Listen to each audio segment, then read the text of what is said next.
আল্লাহ বললেন, তোমরা কি ভেবেছো তোমরা নিরাপদ? আমি চাইলে ল্যান্ডস্লাইডস, ভূমি ধস দিয়ে 1 লক্ষ 1 মুহূর্তে নিয়ে যেতে পারি। এক সুনামি দিয়ে থাপ্পড় মেরে 3 লক্ষ সাগরের ভেতরে ঢুকায় দিতে পারি। 1 সেকেন্ডও লাগে না। أم أمنتم من في السماء أن يرسل عليكم حاصبا فستعلمون كيف نذير। আল্লাহ চাইলে আকাশ থেকে পাথর বৃষ্টি নাজিল করতে পারেন কি পারেন না? এই মুহূর্তে এখানে ভূমিকম্প দিতে পারেন কি পারেন না? আচ্ছা, ভূমিকম্প যখন হয় আমাদের কারো হুঁশ থাকে? আপনি মনে করছেন আমরা সাধারণ মানুষ, আমরা দৌড় দেই, আর প্রেসিডেন্ট প্রধানমন্ত্রী ওনারা বুঝি খাটাস হয়ে থাকে? কথা বোঝে নাই বোধহয়।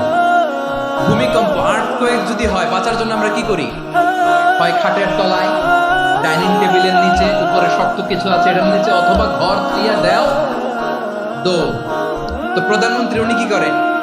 প্রেসিডেন্ট উনি কি করে? হ্যাঁ, উনি খাটের মধ্যে যে শুয়ে থাকে নাকি? উনিও দৌড়, সাধারণ মানুষও দৌড়, প্রধানমন্ত্রীও দৌড়, বাড়িওয়ালাও দৌড়, ভাড়াটিয়াও দৌড়, সবাই দৌড়। নাকি ভাড়াটিয়ারা বাড়ি থইয়া দৌড়, বাড়িওয়ালারা আর বেরোয় না? এরকম না।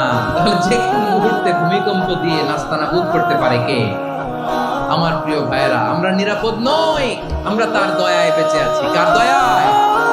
এজন্য আল্লাহ বললেন, গোলাম, যে কোনো মুহূর্তে বিপদ দিয়ে তোমাদেরকে নাস্তানাবুদ করতে পারি। বিশ্বাসী বলে যদি নিজেকে দাবি করো, সব সময় ডাকতে হবে একজন সত্তাকে। বলেন তিনি কে? এই কথা ক্লিয়ার? এই সবগুলো উদাহরণ শেষে সবার কাছে ক্লিয়ার হয়েছে না যে বিপদ থেকে, আপদ থেকে, পরীক্ষা থেকে, ক্যালামিটি থেকে আমাদেরকে কেউ বাঁচাতে পারে না একজন সত্তা ছাড়া। আবারও বলেন তো তিনি কে?